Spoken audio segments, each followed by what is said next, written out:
Podcast. If you're ready to grow, then let's go. This is the Lincoln County Podcast. Hey, yo, Matt, let's start the show. Hey, I just want to say thank you to all the sponsors of the Lincoln County Podcast. Hozak Plumbing, Simply Worth, Medical Weight Loss, Town and Country Insurance, The Guild, and Boyer Academy.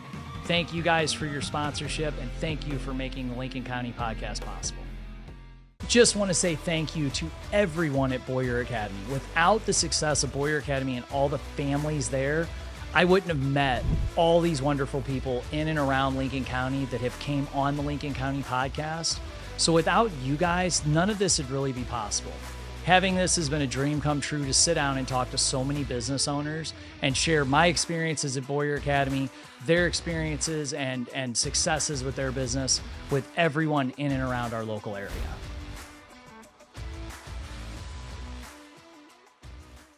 Hey guys, welcome back to another episode of the Lincoln County Podcast. As always, bringing you somebody local that is awesome and doing great things. It doesn't have to just be a business owner. It can be somebody great in the community. So if you watch this and you know of someone that you're like, wow, I bet their story would be really cool, send me a DM.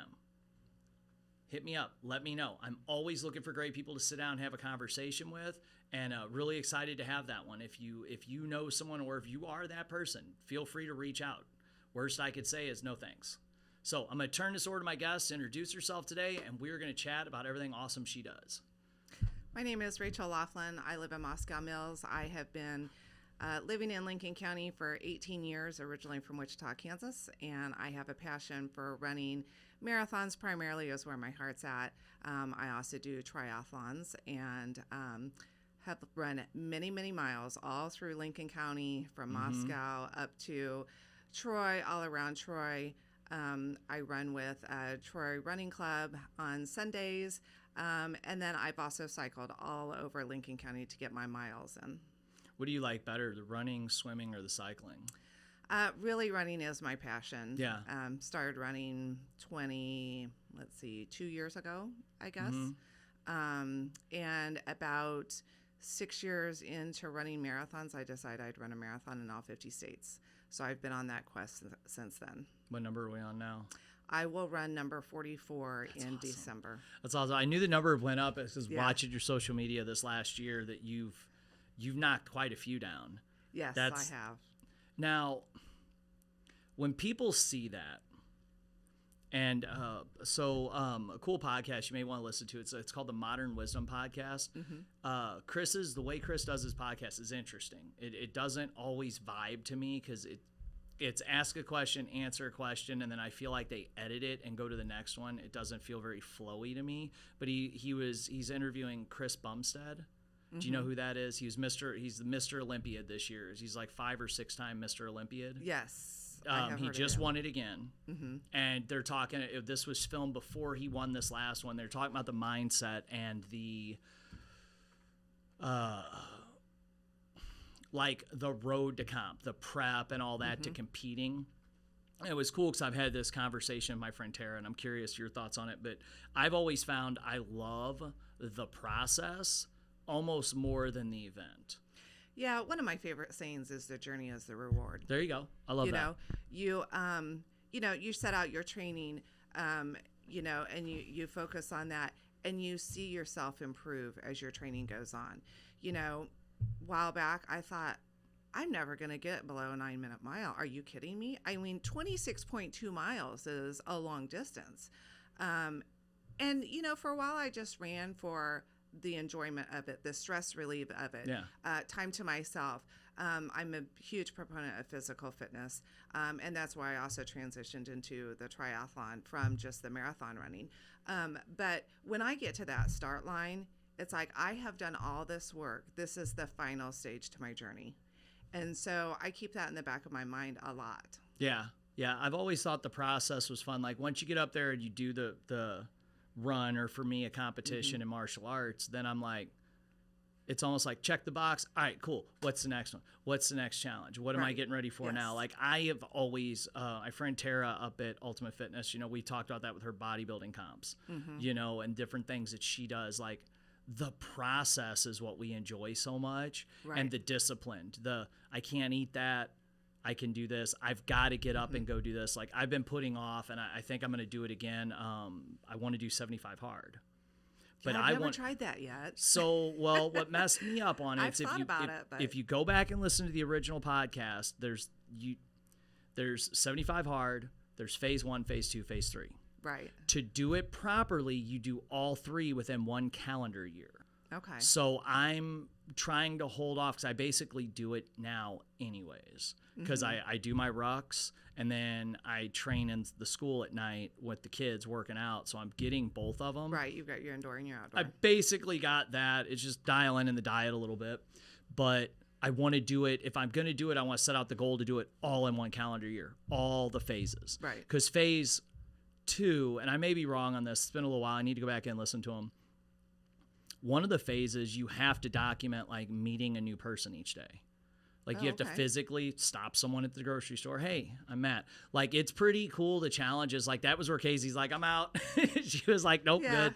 There's a couple of things like that at the time I was even like, oh, that sucks. But if I'm trying to do the live hard lifestyle, if I'm trying, I believe that's what it's called, the one and do it all in a calendar year, I got to start at January 1.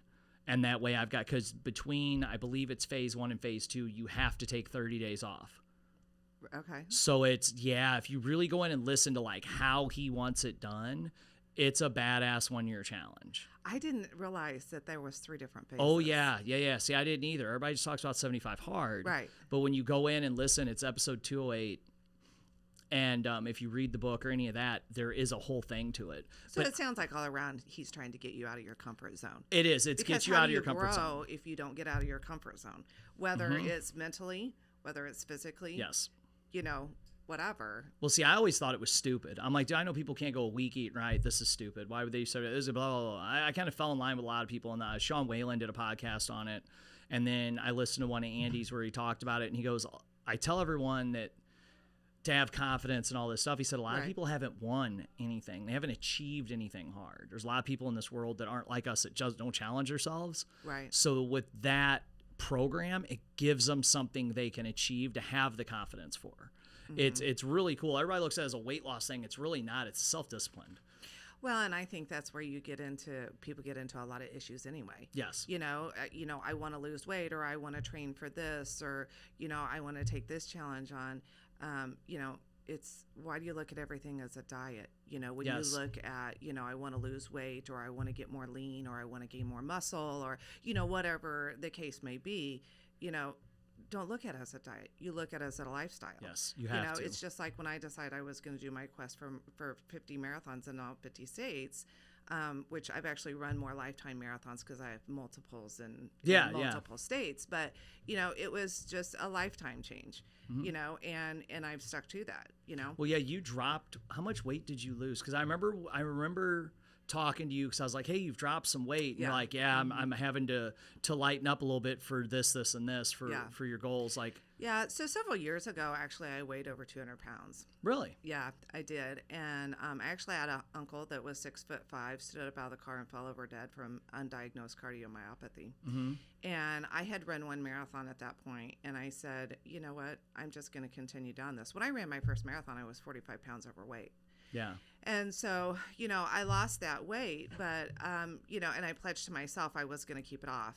There's a lot of bad heart history and things like that in my family, but I made a pledge to myself that I was miserable. Yeah. That it was no way to live. I was going to keep it off. And so, for 20 years, I've kept that all That's off. awesome. And then when I did my first Ironman, I thought, I could be better at this. I really enjoyed it. I could be better at this. What do I have to do? And the first thing that came to mind was my nutrition and muscle. Yep. So I did one of the challenges with Supplement Superstores. Yeah. And in 8 weeks, I dropped 15 pounds of fat, and I gained about 7 pounds of muscle. Wow. And the next time I went to do a half Ironman distance, so, I'll schedule way ahead of time to get the earliest fees and kind of plan it all out, get dedicated to that, get the mindset right, all those things. Well, I had signed up for a half Ironman distance in February. The event was in July. And 6 weeks out, I thought, oh, no, I totally forgot I have this half Ironman distance coming up. And I thought, there's no way. I'm just not prepared. And my husband, who is a huge supporter, he says, Rachel, you have all this endurance. He said, you know, it's like a 2-hour drive, whatever. And he had something else planned. I was going to have to go by myself, which it really isn't a big deal. And I said, I'm just not prepared. And he said, you just do it. Just go enjoy it. Challenge yourself to just do it. You'll do fine. I went in with no expectations. I wasn't nervous. I was like, oh, this is going to be interesting. You know, I took 8 minutes alone off of my swim. Wow. Now I had not been swimming. Yeah. And when I get back and look at it, you know, I sat back and I thought, I took first in my age group. I took 30 minutes off of my half marathon time. So I set like a 35-minute PR in that half Ironman distance. And I said, well, it wasn't the training because I didn't, you know, I was still running and everything, you know, and I had that endurance, but I hadn't been cycling very much, a little bit, but not much because I use cycling in my cross train for running and absolutely no swimming. And, you know, that's a 1.2 mile swim. It's not a short swim. Ugh. And so, you know, drive home, I'm thinking about this. I'm like, how in the world did I pull that out? And then it dawned on me. It's my nutrition. Yep. It's my body. I've lost this fat. I've gained this muscle, you know, and I thought, you know what? The light bulb just went off. At that point, even through all my years of endurance events, you know, I've done, you know, the mud runs, the obstacle courses, you know, I've done all sorts of those things. Every distance from 5K up to, I did one ultramarathon, mini ultramarathon, I call it. And I knew nutrition was important, but it never really dawned on me how much until I had that experience with the half Ironman distance. Well, and fueling your body with the right stuff. When I'm in fight camps or whatever, I notice a huge difference. Right. I've been playing with my diet. I started doing carnivore. Felt great. I've been trying to figure out a lifestyle way of eating that would allow me to, when I have my students over on the weekends, I know I'm not disciplined enough to be like, no, because the leadership team will come over to watch fights or whatever. I know I'm not going to be like, no, save your homemade food, or no, save the pizza. I'm just going to have chicken and rice. I'm not that guy. Right. I'm not that guy. I don't drink or anything like that, but I know I'm not, you know, I'm a fat kid at heart. So I wanted to come up with something that would work, that would still allow me that. Or a lot of times when we're traveling to tournaments, you just eat when you can eat. I'm coaching, I'm on the floor, you know, eat what you can eat. So I did that. The trouble was my stamina at night teaching, it was non-existent. I can't operate like that. And I would say most people that are extremely active, that's a hard one. There may be some people out there that see it differently. Maybe I need up my fats. I don't know. But the way I was eating with it, I felt terrible. So I've kind of switched it up. I've been playing with different things because it is so important for what you do. Yeah. You know, because it is what's fueling us, and having that nutrition, I would think for what you do is just so important. And if you're down 7 pounds of fat, technically 15 pounds of fat, but you put on 7 more pounds of muscle, well, that's obviously legs and butt, I would say, is where most of that probably goes with running and with a lot of the stuff you do. Well, that's going to make you stronger. It's going to give you more endurance. It's going to give you more power when you push to the pavement, which is, you know, going to, I would say, speed. Right. That's huge. I mean, but and another thing too is that also transitions to recovery. Yes. You know, I mean, I can remember when I really started focusing on counting all my macros and eating very clean, you know, and everything.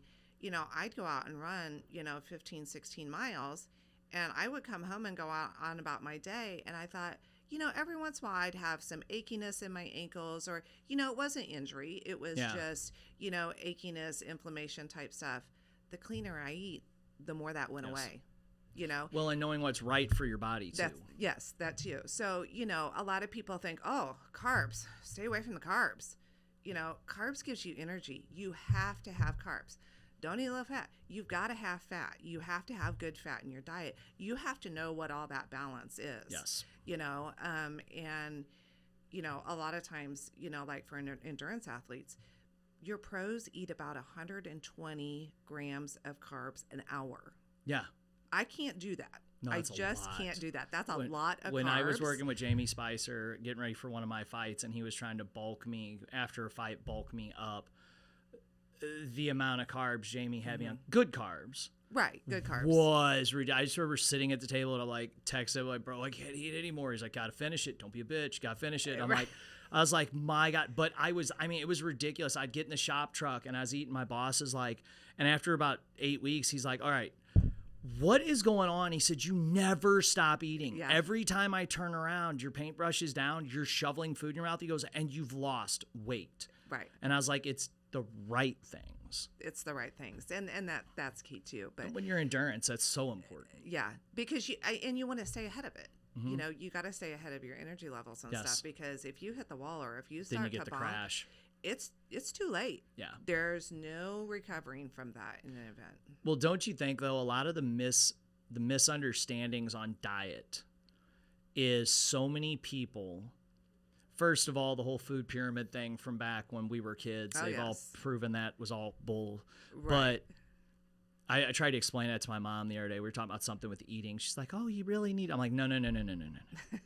No, I grew up on Life cereal, Cheerios, salad. Like, all that was wrong. They've proven it. They paid the companies, like, whatever. It's this whole thing. But so many people misunderstand, like, if you're overweight, if you're 100 pounds overweight, what you need to be doing versus what an endurance athlete needs to be doing is totally different. It's totally different. Like, I'll have people... There's days at the school. I'll get up there. I'll be working all morning, doing all my stuff, and I know I've got a hell of a class that night. We're doing this tricking thing right now that I'm jumping, spinning. I'm doing stuff at 42. I probably shouldn't. And everybody's like, or I'll like feel that I'm dropping. Mm-hmm. I don't have time to go home and prep something. If I've already ate my food, but I can feel it. Right. I'll run down to Honey Badger and get a Badger bowl. I'll go down and get a bowl from them. I'll get anything on that menu that's protein in it and fat. I'll get avocado chicken. I'll even get the ranch dressing on it and then the rice. Eat that, and it's a lot of calories, but I have a great night. If I try to say, no, I'll wait till I get home, and I love my wife, but she is bad about doing this. She'll be like, no, I'm just going to wait till I get home, and then she's just dragging. Yes. And mental fog, the whole 9 yards that comes with that. I'll just go down and do it, and people will be like, oh, I thought you were watching what you eat. Yeah, but I'm going to burn 5,000 calories tonight bouncing around this class teaching all night. Right, that's like, another thing too. I'm not sitting. Right. And I think that's where a lot of that misunderstanding on nutrition comes from. If you're sediment, if you're at a desk and you're not doing anything, take the carbs away because you're not doing anything and you've got all this extra fat. But once you get to a certain weight and a certain body fat, that doesn't work anymore. Or you don't eat enough. Oh, that's so many people are guilty of not eating enough. And, I mean, doing these things for so many years, when I really started counting my macros, my eyes were really open. I was like, wow, the amount, how did I survive on such little protein? Yes. When you start really paying attention to your water and everything too, you're like, wow. Yeah. Like for me, I drank Mountain Dew straight for 5 years. I worked construction. I'm like, how didn't I die? I don't ever remember drinking water. Oh, yeah. When I trained for my first marathon, I drank Dr. Pepper. I never drank water. I'm not a big water fan. But most people are like, you're a runner and you're not a fan of water? No, I hate water. Yeah, I never have been. I drink the water. living hell out of it. But but it's like, I got to put a little bit something. I got to change it up, whether it's cucumbers, whether it's lemon, whether it's, Have you went down the rabbit hole on our water these days? No. I'm trying. Somebody I listened to the other day, and I need to go back and listen to the podcast. They were talking how they've switched to glass, bottled water out of glass only, and I'm trying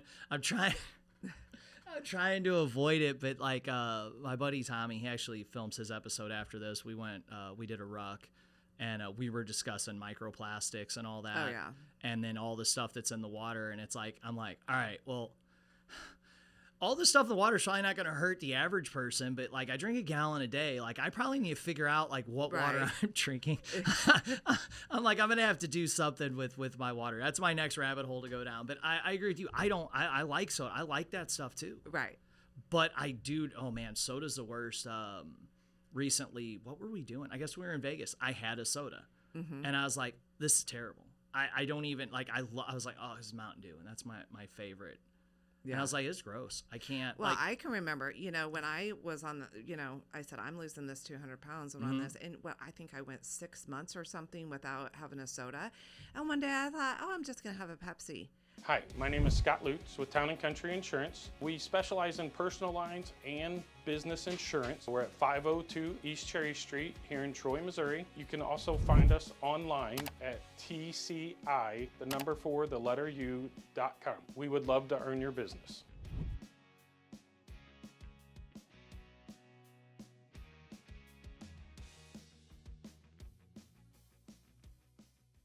About 3 drinks in, I was like, this burns my stomach so bad I couldn't even finish it.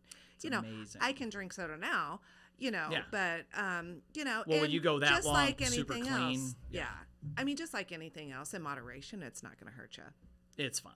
No, and I think too people underestimate sugar too. Like Yes. I've been snacking a little bit here and there, and yesterday I was driving home and I was like, and I'm very OCD about stuff like the whole construction thing right there at 47. I will not go to the gas station across from my house anymore because I have to go up, in, and back to it. Right. And then I have to come back out, go over. And I'm like, oh, it's just too much. I literally will drive to Dollar General down 47 and come back to the school before I'll go through all that headache. It's really weird. But I was fiending so bad for something sweet, and we don't have any of that in the house. I don't keep Right. anything in the house on purpose. My kids would probably tell you it's hell living there because of that. Well, my house the same way. yeah. I don't have a lot of that around. No, well, if I have it, I'm eating it. I'm the same eating way. it. Yeah, yes. if it's there, if we got ice cream in the fridge, I might eat it for breakfast. I'm an adult. No one can tell me no. That's right. I can't keep it in the house because that's my attitude. But I seriously was like, oh man, what am I going to do to get some candy? Like, I was like, wonder if the kids got anything at the trunk or treat. I was like, I sound like a crack addict driving home, my conversation with myself. And I don't think people realize once you take that crap out of your diet, it's insanely addicting. Yes. Like, if I eat something that I have gotten this bad, if I bite into anything that is not like grandma made it in the kitchen, and I'm like, wow, that's so good. I'm like, wonder what chemicals in it to make me think that. Yes. Because so many things are created to be addictive that I'm right. It's so weird. I forgot what I had the other day. I was like, oh, it's so good. And I was like, I wonder got a why. I'm like, tinfoil hat. Like, okay. I got a nutty butter the other day. I was like, oh, peanut butter and chocolate, a wafer. Oh, that sounds so good. I ate it, and I was like, why? I feel horrible. I tell the parents at the school, there used to be that commercial where the kid would be playing soccer and they look like a donut.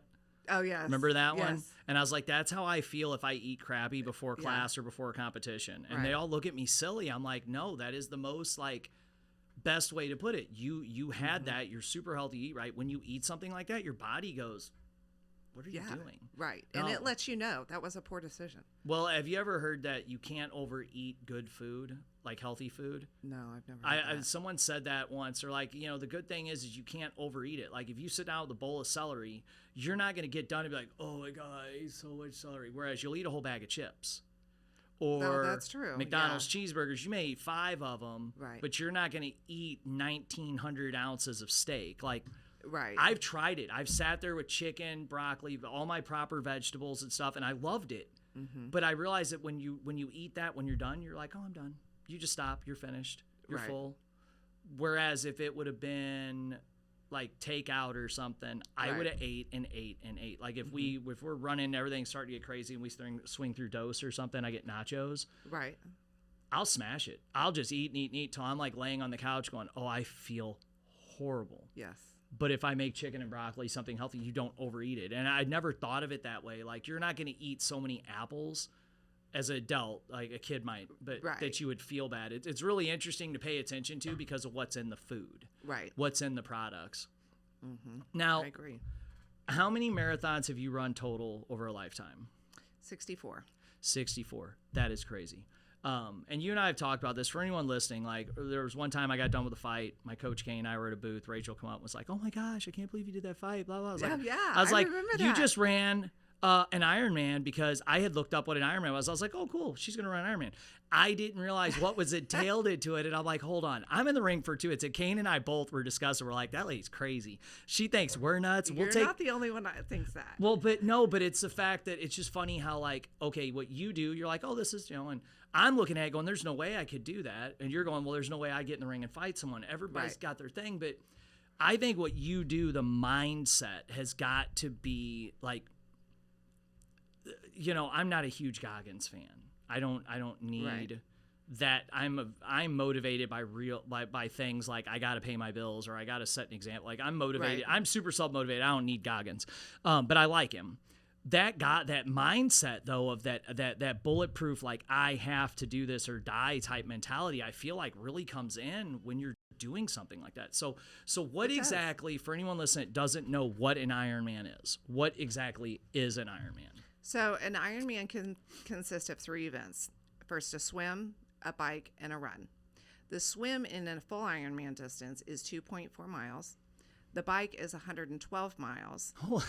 And the run is 26.2 miles. Wow. So it's, and that people say you do that all at once or you do that consecutively all in one day. I do. What's your Ironman time? My PR is 13 hours and 50 minutes. Wow. So I did, my very first one was Ironman Chattanooga. However, the bike on that at the time that I did it was 4 miles longer. So it was 116 miles versus 112 miles. And it had something to do with the course. You start in Chattanooga, you actually go into Alabama, so loop around and come back. The mountains are there. The race is so long you leave the state. You leave the state, yeah. And then you come back in. So, very hilly. But it was really a lot of fun. It was my first one. I was a rookie. I did much better than I anticipated. Typically, your cutoff time is 17 hours in an Ironman. And so... that makes sense. They'd have to have a cutoff, yeah. Yeah. I mean, I guess you would say I have an addictive personality. I said, I'm going to do an Ironman. I finished, and You're trying to run a marathon husband, in every state. You have an addictive personality. Yeah. I told my husband, I said, I may not do any more full Ironmans. And then a few weeks later, I said, I'm going to try again. And he's like, of course you are. Yeah. So I said, do you want to go to Cancun? Do you want to go to Cozumel? Do you want to go to Texas? Where do you want to go? And he's like, well, that's a stupid question. Well, we're scuba divers. And he said, we're going to Cozumel. Yeah. So I continued. I did 4 in a row. I did Chattanooga. I did Cozumel. Then I went to Maryland. The swim in Maryland was actually cut short because they tried to do it on low tide for the jellyfish. And so... Oh, yeah. I remember that. Hurricane Lee, I think it was, or something, had come in, and it didn't really affect us as far as rain and things like that, but the winds were pretty high. And so the tide was going one way, the winds were going the other way, and it was like trying to run up a down escalator. Yeah. So for safety reasons, they had to cut that swim short. And it was about 500 meters, which is pretty darn short. But I'm telling you, even in my wetsuit out rough. there, those waves, like I couldn't breathe to the right side swimming back into shore because I felt like it was just going to flip me over on my back. And you can't train for that. No. Especially you in the can't. state of Missouri. You can't train for anything like that. And it was, to be honest with you, it was the first time I've ever been scared in water. Yeah. And but the rest of it was fun. And then I most recently did Lake Placid Ironman, which is like... Where's Lake Placid? Lake Placid, New York. Oh, okay. So the Olympics were held there in 1980 and 1932. Over 6,900 feet of climb in the bike. And I got my tri-bike up to 51 miles an hour on the downhill. Woo! Yeah. That's moving. Okay, So, for anybody that's yeah. ever rode a bike, I think the fastest I've been on one of mine was like 30 Yeah. because it wasn't made for that. But I mean, that is moving on a bicycle. I rode the same bike in Chattanooga. Yeah. But I wasn't quite as comfortable. I hadn't had my tri-bike quite as long. I'd only had it for a few months whenever I did that event. And I got up to 41 mile an hour there on the downhill. And I was like, oh, let's up high. Because the littlest little thing. Yeah. The rock, the slightest jerk of the bike, you can It's not like just be doing it on a set motorcycle flying. where there's Yeah. weight to it. There's more Yeah. control. You have a motor. Like on a bike, it is a different feeling. Yeah. Right. Yeah. So, but that was really neat. And there's always, there's various different things that drive me mentally.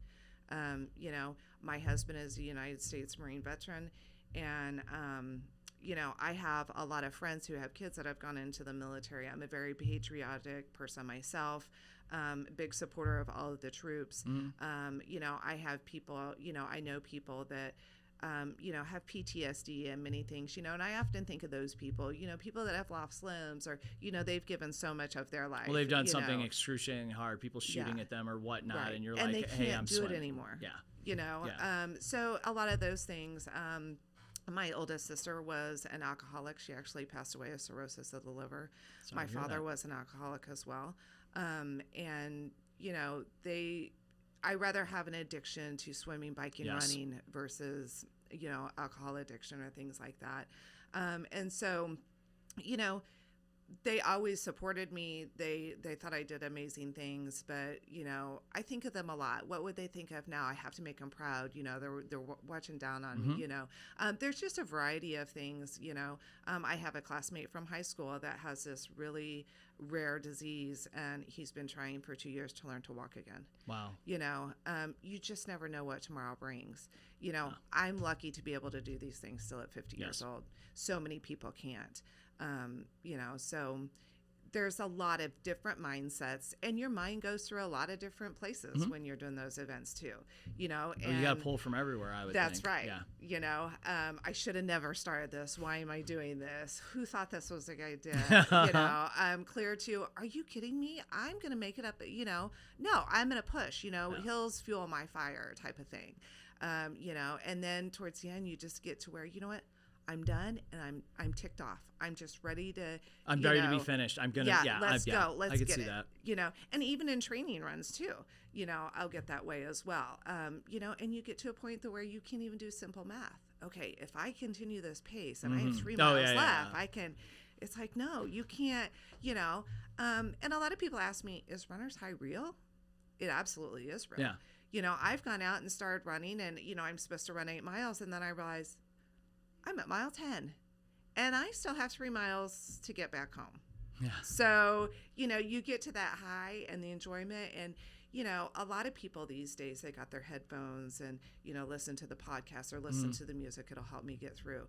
There's something really surreal and very relaxing about just hearing the sound of pounding the pavement and the birds chirping. Yep. The sun, the vitamin D, the wind, and I'm not an indoor trainer.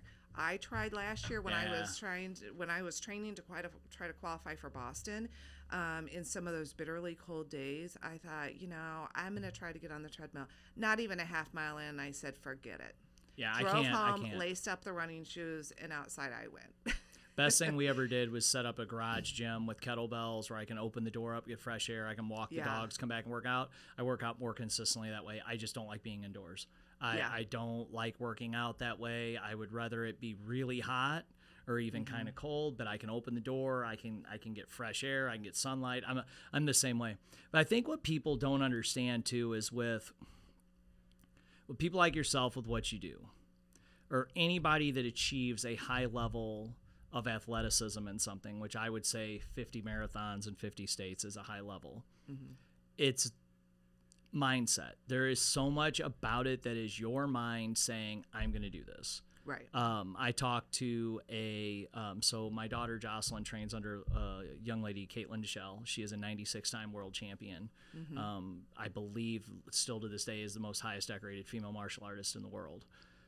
And I sent her a picture the other day. I made Jocelyn watch a bunch of her videos on YouTube because Jocelyn needs to get more more aggressive with her stuff. She's kind of, and so I was like, hop on my laptop. I said, you ever watch your coach's stuff? And she's like, no. So she went down it. Well, it was funny. I told Caitlin that yesterday on Jocelyn's Zoom call.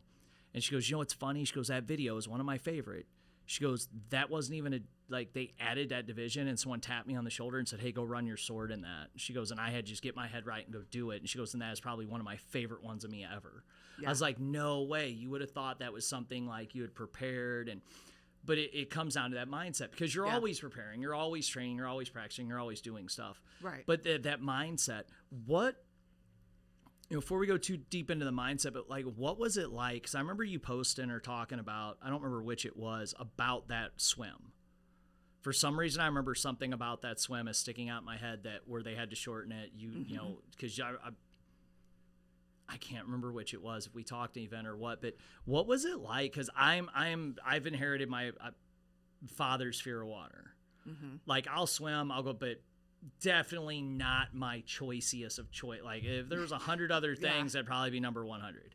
Yeah. But I would still do it. But what is going through your head? You're already doing an insane swim. Like, most people are like, oh, 2 miles or whatever. I can't even imagine what looking at like a beach here to here is where you're swimming, and it's 2 miles. Like, that has got to be, from the water looking out at it, an insane distance to try to think of. Then the water's coming against you. Then you can't turn to your side. And like you said, I've had a lot of friends that did triathlons, and the number one complaint is swimming. That is the hardest part in the state of Missouri, unless you live in St. Peter's. A friend of mine's dad just used to go to the Recplex every day. Yeah. That was his only choice. I think we got a few other choices nowadays, but back then, that would have been the 90s. That was it.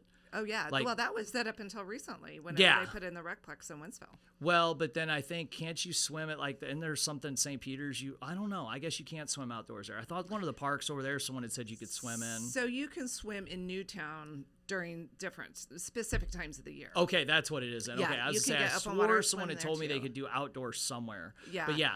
And then Innsbruck, on Pace Triathlon team, if you belong to that club, you can swim out there too.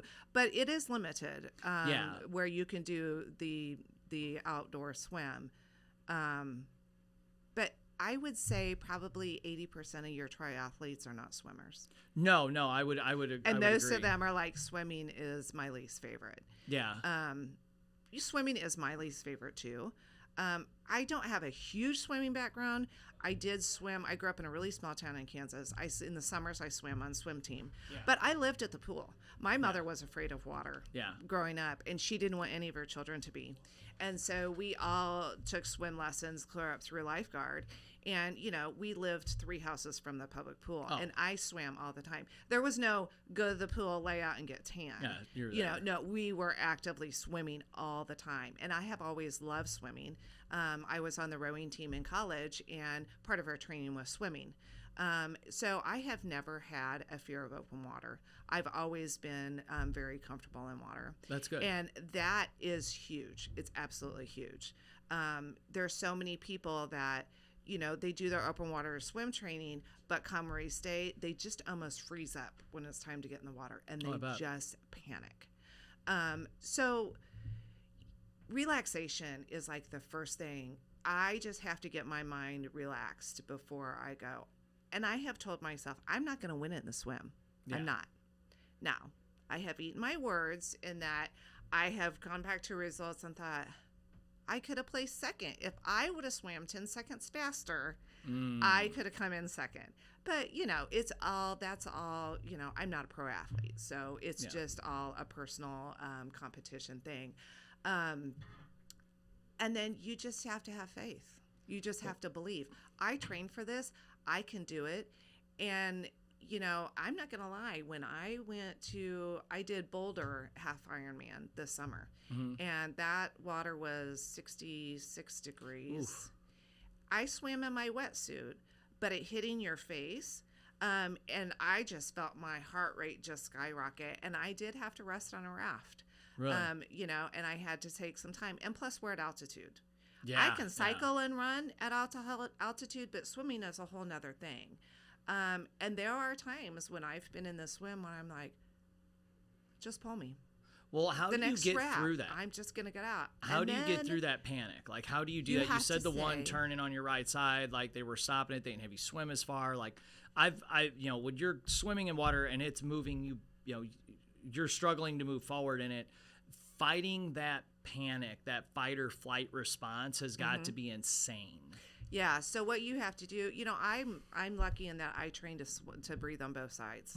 So I'm very comfortable doing that. Would people only train? A lot of people only can breathe on one side when they swim. No shit. Wouldn't have thought that was an option. Okay. Yeah.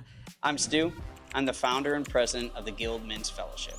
As a first responder, I know firsthand what it's like to pour into your community and lose sight of personal aspirations. And that's why I founded the Guild.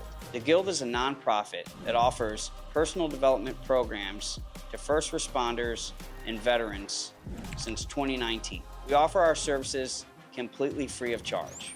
peer support, critical incident stress debriefing, our flagship program, Stations Immersion Camp, and one-on-one coaching is accessible by people who apply and are approved through our website. Like all nonprofits, we need people and funding. And one of the ways that we've come up with to solve the funding issue is to take our curriculum and put it into modules that are teachable to your organization or agency.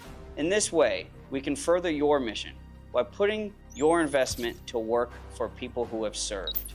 If you're interested in finding more information or applying for our services, or if you're interested in helping by booking us for trainings, keynotes, or consulting, visit our website, guildfellowship.com. And so in that situation, I said, you know what? You're stronger than this. Mm-hmm. You just have to change that mindset. Your body will respond to your mind. I don't care where you are, your body will respond. You're stronger than that, Rachel. You've trained for this. You can do it. Look up at the horizon, see your finish point, to the next buoy. Here we go, to the next. Dang, the buoy's here. You got it. Let's go to the next buoy. You know, you have to cut it up, but you into those smaller sections. But you also have to get yourself to relax. Yeah. Even if you have to completely stop swimming, and just kind of tread a little bit or float on your side or something to get to that relaxation point and to mentally talk yourself up that you can do it, that you can be successful in doing it. Makes sense. I always try to do it with students. If you can tell they're really in their own head over competing, or, you know, like, for example, when I've done a couple different fights, before you make that walk to the cage, I've had people ask, like, oh, I bet everybody's like broing out in the back room. It's like, no, not really. You know, everybody's having fun, telling jokes. Everybody's trying to cut the tension until somebody comes back in that's gotten the hell beat out of them. They're getting help limping in from their coaches, bleeding still. Then everything gets real somber because you don't want to joke around. They're hurt. You know, it's not like you're going to start fucking with them. We normally give it at least till the end of the night, and then you're messing with them. Well, confidence is huge throughout all aspects of life. My husband will tell you I'm not confident enough. He tells me that all the time. I'm not confident enough. And, you know, he has been to all of my Ironman events. I have a girlfriend that I travel with when I run. He has seen me finish multiple marathons, half marathons, and many other events. But he doesn't go to all of my marathons. But, you know, I often hear him, you know, talking to me, you know, when I get to a point where I'm start to struggle or question myself, or, you know, my confidence is getting low, you know, or whatever, you know, I always think of these things that he tells me. He's really, really, really good at calming me down before that start. Yeah. You know, I, you know, ran for a while, did a few triathlons, and then I kind of cut back on the triathlons, went back to running more. And then I decided I was going to do another triathlon, and it had been a couple of years since I had done one, and I'm getting ready to come out of transition, and my nerves are just all over the place, and my stomach was just in knots, and I looked at him and I said, I don't think I can go to that start line. And he said, yes, you can. And, you know, I thought, why are you getting so rough with me? And then I realized it's not anything to do with, you know, personally, you know, it's not a personal thing. He wanted to see me succeed, and he knew that I had the ability to do so. Yeah. And, you know, I did, and I walked out, but he has always been able to calm those nerves, to settle me down, to help build that confidence. And that's something that I have worked on over the last, 9 months. You know, as you know, I attempted to qualify for Boston, which I succeeded at. However, my cutoff time was not enough, or my cushion was not enough to get me actually in. I missed it by an hour and 31 minutes, or by a minute and 31 seconds. And then they came down and dropped the qualifying time by 5 minutes. And I took it hard. I took it very hard. I bet. I know you've worked at that really hard, and you thought this was the year. This was the year. Yeah, I know we talked about that a while back, that it was like, cool, this is the year. I felt, that's such a close marker too, that's got to be even harder. If it was 5 minutes, it'd be like, wow, I need to work harder. But when it's that close and they move things and the way, you know. Well, and even going into so I ran Combo's Marathon in Albany, Georgia to qualify for Boston. And weather conditions weren't looking all that great. And to be honest with you, the day that we left for Georgia, I said, this isn't it. I don't see a BQ coming. And I said, you know what? I did my training. It is what it is. And you know what? What happens, happens. Well, we get up at 4 o'clock on race morning, and my husband says, did you look at the radar? I said, nope, and I'm not going to. And he said, well, I did. And I said, okay. And he goes, you're not going to have any rain. Everything will just be fine. He said, Jared and I will be out in the course. You'll get your BQ. We'll see you at the finish line. And I said, oh, I don't know. And I thought, you know what? I'm not even going to fret about it. I'm not even going to fret about it. In all the races that I have gone to, very calm, knowing that I've put in my training and I'm going to go out and have a good time and enjoy it, I have set a PR on. Yeah. And those where I've gone out and be like, I want a PR today, it has happened, but it's not quite as enjoyable because I don't have that pressure on myself, to do it. So, when I found out that I didn't get into Boston, I sat on my porch by myself for about 10 minutes and I literally cried. I bet. And then I thought, you know what? Now you just have to pick yourself up. Yeah. It is what it is. There's nothing you can do about it. Yeah. Pick yourself up and go on. And my husband's response was, well, think about it this way, Rachel. Now you get to try harder. And the day that you do qualify for Boston and you step up to that start line, you know that you met the toughest standards in Boston history. Yes. Yep. And It he was said one more to little me, win. He's like, that's just the icing on the cake. Mm-hmm. So, you know what? I said, okay, I took some time and I thought, okay, what am I going to do next to qualify? It won't be in the state of Missouri, I can tell you that. I haven't set my race yet, but it will be soon. But, it's just, during that training too, and even training for the Ironman, I qualified for nationals at the Olympic distance in Atlantic City, New Jersey at 50 years old. I never, ever thought I would say that I could compete in nationals in the Olympic distance triathlon at 50 years old. Yeah, that's awesome. Never.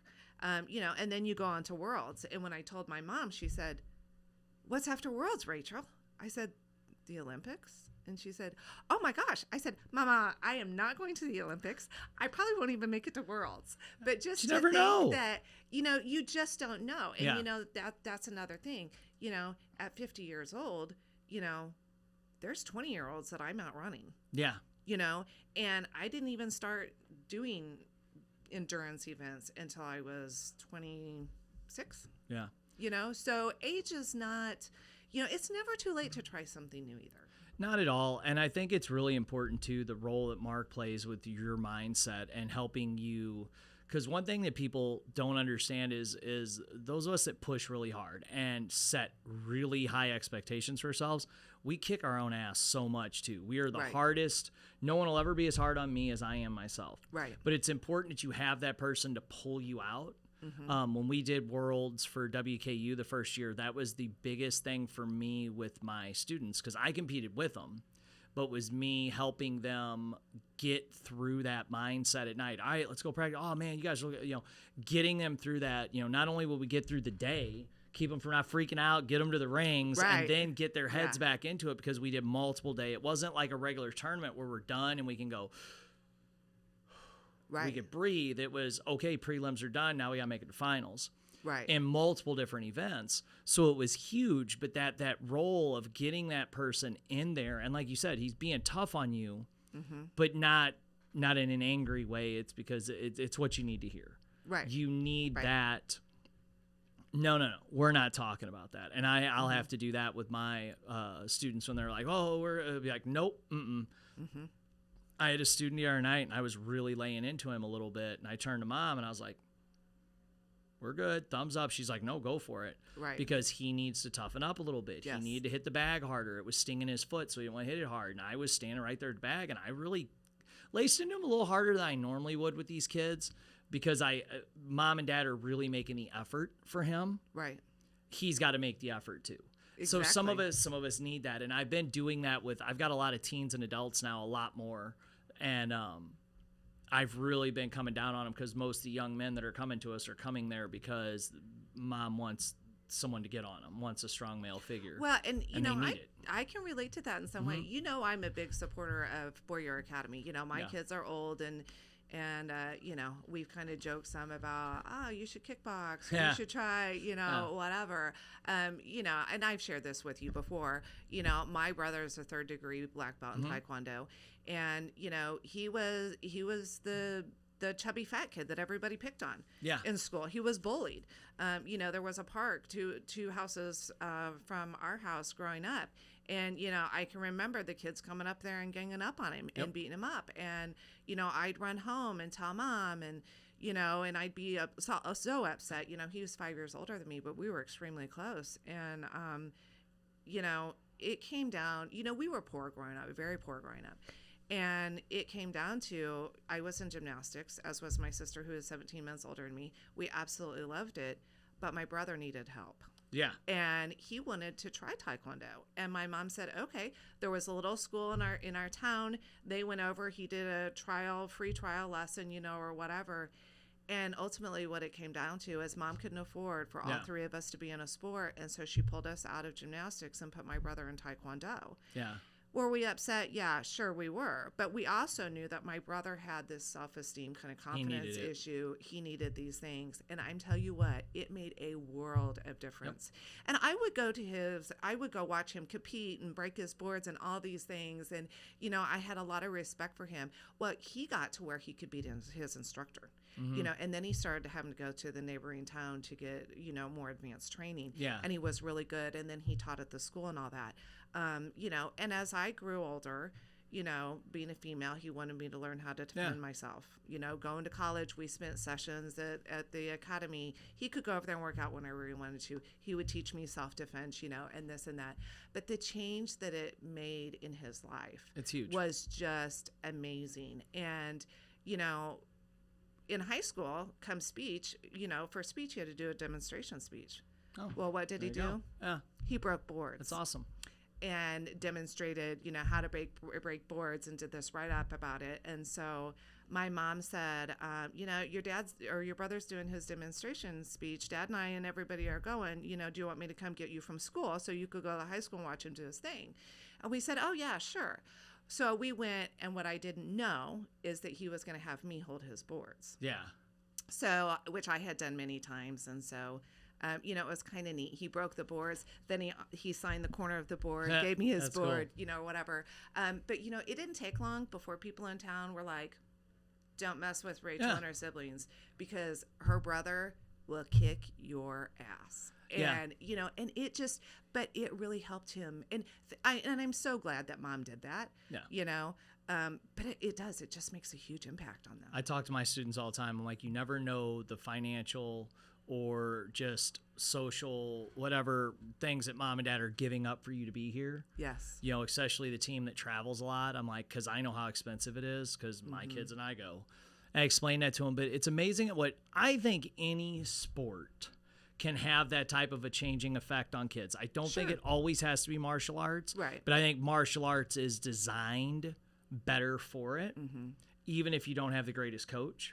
Whereas I think a good coach in any sport can make a huge difference in children's lives. Oh, sure. Young adults, anything. I think it's something that is necessary, and I think a lot of coaches need to look at that and say, okay, I'm here, I can make a difference. What do I need to do to make that difference? Right. And one of my things was I had to get tougher on them. I've always been a very motivated person myself. As a kid, I had tough instructors, but I pushed myself pretty hard. So I didn't realize that some people do need me to push them harder and to be that hard voice when they're wanting to give up. And once I realized that, then you're able to really make a change. I think a lot of coaches need to see that.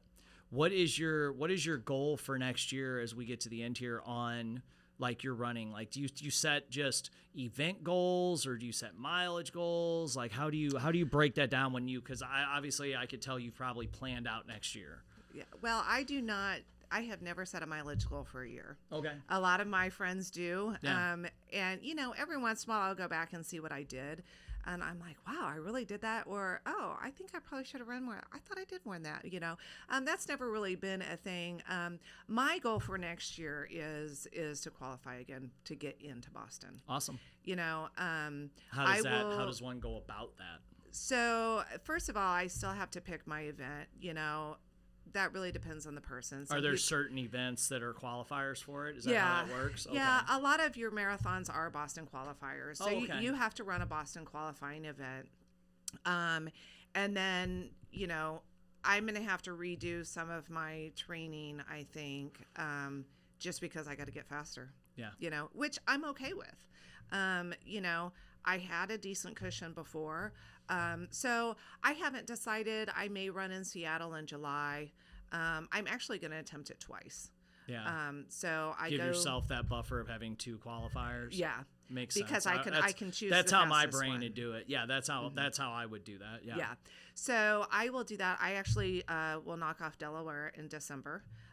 That's in Rehoboth Beach, Delaware, the first weekend in December. And it just kind of depends on the event. That one, I'll just go with my girlfriend and run and have a good time and enjoy it. You know, it'll be the last marathon for the year. I did get in guaranteed entry as a time qualifier for Chicago, so I'm really looking forward to that. And so I know that I will do those. I'm not going to do another Ironman next year. I have said I will still do triathlons next year, but I won't do a full Ironman. I'll go out probably as far as the half Ironman. You know, it's expensive. It takes time away from your family. Training for an Ironman is very, very intense. Yeah. Oh, I bet. You know, that's like a second job. Yeah. Pretty much. It takes a lot of time away from your family, and things too. Well, if your goal is to make the Boston Marathon, it seems like it would be Yeah, more important it is. instead of spending time Yes. biking and swimming to just be focusing Yes. on your strength and your running and your diet. And it Yeah, seems like there's so- other priorities there. Right. That's the real goal for you. Yeah, I won't do as much swimming, but I will still continue to cycle just because it's a really good cross trainer. I will spend more time in the gym, working on endurance in my muscles and things like that, and, you know, gaining some more strength. But yeah, so I'll set aside the Ironmans for a little bit until I can get into Boston and finish my 50 states. That's awesome. So, you know, it just kind of depends. My With girlfriend, that number, you could finish 50 states next year, huh? I could, however, I have a girlfriend that travels with me, and she's doing a half marathon in all 50 states, and she's a few behind me. Ah, okay. So we have talked about our 50th state being Oregon because my brother-in-law lives there, Oh, nice. and they have room for the family to come to see both of us finish our 50th Oh, state. cool. So that's kind of preliminary plans, but I'll check off a few more next year. Yeah, you get a few more knocked off. Well, it's got to be one of those, too, that, like, it's going to be bittersweet It will when be. you finish it. That's like a goal that's taken a long time. That'd be one of those that's kind of like,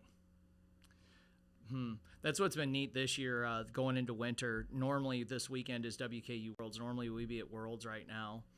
And then when Worlds is over, like me and the comp team, like all like November, December, we're so bored because we have trained our ass off and had this huge goal, and then like all of a sudden we have this free time. Yeah. And we'll get to school. I'm like, well, you guys would do. They're like, oh, because we almost burn ourselves out a little bit too.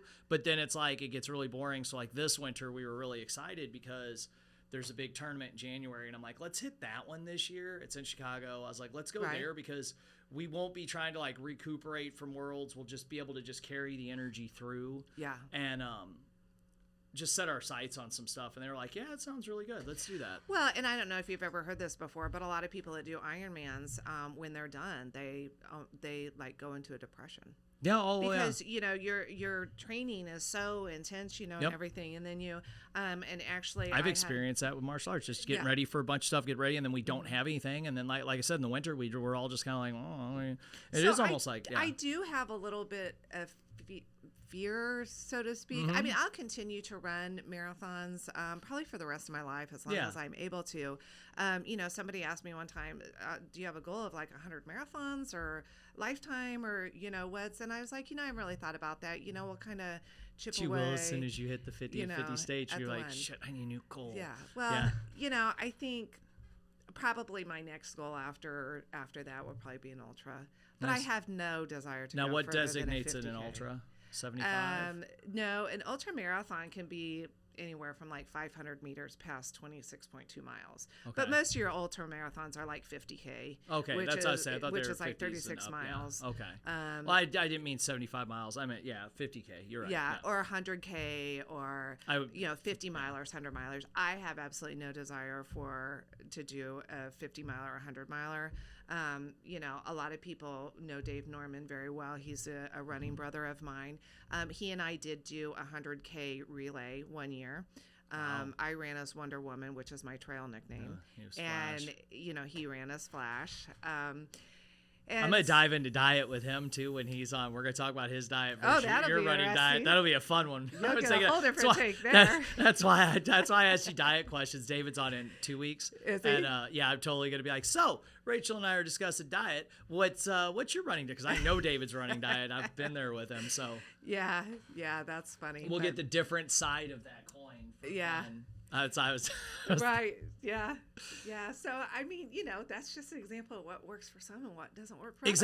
Exactly. That's what I'm saying. Like, I'm the type, I can't do that. My body just makes it fat. I have to eat right. But hey, It has been awesome having you on. I love chatting about this stuff. I love the mindset and anything anyone's doing at a high level. And I think when you get to a point, like, you can respect all of it, whether it's a sport you like, a sport you don't like.